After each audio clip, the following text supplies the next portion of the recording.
अस्सलाम वालेकुम दोस्तों आज हम एक ऐसे मौजू पर गुफ्तगू कर रहे हैं जो सिर्फ बलूचिस्तान या पाकिस्तान का नहीं बल्कि पूरी इंसानियत का मसला है।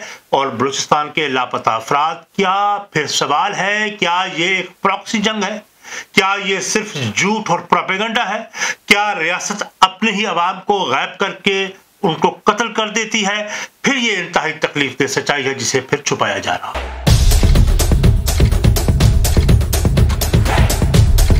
और सबसे अहम सवाल, इस मसले का हल क्या हो सकता है? आए इस सवाल का जवाब समझने के लिए हम इसका गहरा तज्जिया करते हैं। जी, सबसे पहले हमें यह समझना होगा कि ये मसला हकीकत में क्या है।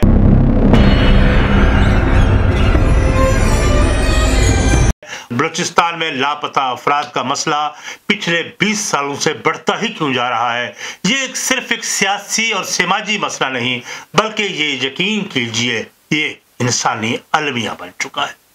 रियासती सतह पर बहुत से अफराद को मुश्तबा दहशतगर्दी या अलहदगी पसंदगी का इल्ज़ाम उठा लिया जाता है और रियासती सतह पर बहुत से अफराद को मुश्तबा दहशतगर्दी या अलहदगी पसंदी के इल्ज़ाम में उठाया गया है और उनमें कुछ अफराद अभी तक वापस नहीं आए और उनके ख़ानदान आज भी रोते पीटते दुहाइयाँ देते फिर रहे हैं कि उनके प्यारों को, उनके अजीज़ व अकारब को अगवा करके ले जाया गया और आज तक वो वापस नहीं आए।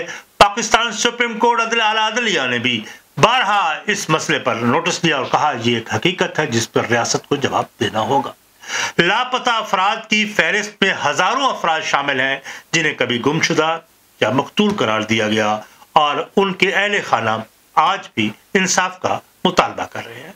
मगर यह मसला सिर्फ जज्बाती होने के साथ एक सियासी चैलेंज है। यह सिर्फ बलोच कौम का मसला नहीं बल्कि पाकिस्तान की रियासती सालमियत और कौमी यकजहती का मसला। तस्वीर का दूसरा रुख की तरफ भी जाते हैं। क्या सचमुच इन अफराद को जो गैर कानूनी तौर पर अगवा किया गया था, क्या इनमें कुछ अलहदगी पसंद तंजीमों के अरकान थे? क्या रियासत सिर्फ उन अफराद को नजरबंद करके रखती है जो कानून के खिलाफ सरगर्म थे? ये सवालात हैं जो अक्सर बलोच मज़ाहमतकारों और उनके हामियों के बयानियों से उभरते हैं।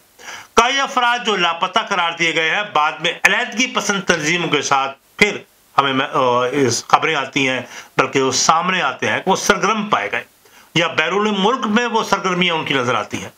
क्या इनमें कुछ अफराद जानबूझकर तंजीमों में शामिल हुए और फिर अपने ही खानदान से राब्ता खत्म करके अपनी जिंदगियों को खुद किसी और मकसद के लिए वक्फ कर चुके थे? ये एक अहम नुक्ता है जिसे हमें समझना होगा। अगवा होने वाले या मिसिंग पर्सन्स की कभी 22,000 की तादाद बताई जाती है, कभी 50,000 कहा जाता है और यही प्रोपेगेंडा फिर आलमी सतह पर भी फैलाया जा रहा है। लिहाजा ये कहना कि सारी मालूमात हकीकत पर मबनी है, मेरा ख्याल में ये कुछ ज्यादा ही मुबारक है। लेकिन इसका एक हल भी है।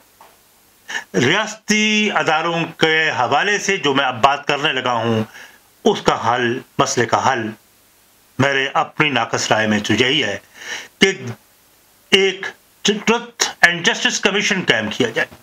और जब भी आप ट्रुथ कमीशन, जस्टिस कमीशन या तहकीकात की बात की जाती है तो अदारों में फिर एक खौफ भी पैदा होता है। उनका खौफ ये है कि कहीं उनके अफसरान बदनाम ना हो जाए, कहीं दुश्मन उन सच्चाइयों को अपने फायदे के लिए इस्तेमाल ना कर ले। ये खदशा अगरचे किसी हद तक जायज भी है, मगर एहतसाब अंदरूनी कानूनी इज्जत के दायरे में हो तो अदारे कमजोर नहीं हुआ करते दोस्तों, बल्कि मजबूत होते हैं। रियासत को चाहिए कि वो साफ सुथरी तहकीकात करे ताकि न सिर्फ बलूचिस्तान बल्कि पाकिस्तान की साख बच सके। रियासत को एक ट्रुथ एंड जस्टिस कमीशन बनाना होगा और जिसे, जैसे आपने देखा कि जनूबी अफ्रीका में हुआ, कोलंबिया में हुआ, जिसमें फौज और खुफिया अदारे, अदलिया और इंसानी हकूक के नुमाइंदे और लोग शामिल हुए। तो बलूचिस्तान में भी ऐसा होना चाहिए। इसमें फौज के अदारे, फौज के लोग, खुफिया अदारे, अदलिया के लोग और फिर बलोच सरदार या बलोच उन मुज़ाहमतकारों में से लोगों को भी शामिल किया जाए और उनका ट्रुथ एंड जस्टिस कमीशन का एक ही मकसद हो जो हुआ उसका सच अवाम के सामने लाया जाए, मगर बदले में मसालियत और इंसाफ फराहम करना ये जरूरी है। यह महज रियासत के मुस्तकबिल का नहीं बल्कि अवाम का सवाल है। जनूबी अफ्रीका में ट्रुथ एंड रिकॉन्सिलिएशन कमीशन कायम किया गया, आपके इल्म में। जनूबी अफ्रीका में नस्ली तफरीक के खात्मे के बाद जब नेल्सन मंडेला और डेस्मंड टूटू की क़यादत में ट्रुथ एंड रिकॉन्सिलिएशन कमीशन का क़याम अमल में आया, तो ये कमीशन 1995 में कायम हुआ और उसका मकसद था कि माजी के मुजालिम का एतराफ़ करना, फिर मुजरम अगर अपने जराइम का मुखलसाना एतराफ़ करता है और उसको रिगर्ड है तो उसको फिर माफ़ भी कर दिया जाए। और ये कमीशन कायम हुआ और फिर इसके नतीजे में नए मशरती इत्तेहाद की बुनियाद पड़ी। पाकिस्तान में भी इस वक्त बलूचिस्तान के अफराद का मसला संगीन है। अगर हम इन दोनों कोलंबिया और जनूबी अफ्रीका के दोनों ममालिक के तजर्बात का जायजा लें तो ट्रुथ कमीशन का क़याम पाकिस्तान में भी मसालियत और इंसाफ के अमल को आगे बढ़ाने में मददगार साबित हो सकता है। रियासत और बलोच दोनों के दरमियान एक नया पुल कायम करने की जरूरत है ताकि अवाम का एतमाद बहाल हो सके। अगर बलूचिस्तान में सियासी मुज़ाकरात की बुनियाद पर ट्रुथ कमीशन कायम कर दिया जाए, उसकी बुनियाद रखी जाए, तो शायद बलोच अवाम अपने मसाइल का हल देख सके। फिर एक सवाल है कि पाकिस्तान में ट्रुथ कमीशन के कायम के फायदे क्या होंगे। इसका जो पहला फायदा है कि लापता अफराद की बाजियाबी और उन्हें के अहले खाना को इंसाफ फराहम होगा और रियासती अदारों की जिम्मेदारी का तयन होगा, अफसरान का एहतसाब का अमल मुकम्मल होगा। बलोच कौम के साथ मसलती अमल शुरू करके नई हिकमत अमली पर गौर होगा और उसके लिए रास्ते तयन होंगे। उसके मजहबी, सकाफती और लिसानी अकलीतों के तहफ़्फ़ुज़ के लिए फिर इक़दामात होंगे। ये कमीशन न सिर्फ लापता अफराद के केसेस हल करेगा बल्कि बलूचिस्तान में सियासी, समाजी, सकाफती तनाव को कम करने की कोशिश भी करेगा और ये कदम पाकिस्तान के इस्तेहकाम और आलमी सतह पर इसकी साख के लिए इंतहाई अहम हो सकता है। फिर एक सवाल कुछ लोग कहेंगे कि क्या बलोच कौम इससे मुतमिन हो जाएंगे। दोस्तों, बलोच कौम में सबके एक जैसे जज्बात नहीं है। कुछ बलोच सिर्फ इंसाफ, शनाख्त और हुकूक चाहते हैं। वो मुकम्मल आज़ादी की हमायत नहीं करते। वो समझते हैं कि उन्हें सियासी हकूक दिए जाएं, तरक्याती मौके दिए जाएं और तहफ़्फ़ुज़ फराहम किया जाए। अलहदगी का मुतालबा दरअसल कुछ महदूद ग्रोहों का एजेंडा है। अगर रियासत खुलूस नीयत से माफ़ी मांगे, मालूमात दुरुस्त फराहम करे और इंसाफ दे तो आम बलोच अवाम रियासत के साथ खड़े हो जाएंगे। नाअहदगी पसंदों के साथ उनका कोई ताल्लुक नहीं रहेगा। अगर रियासत सच बोलती है, इंसाफ फराहम करती है तो बलोच कौम दुरुस्त रास्ते पर वापस आ सकते हैं।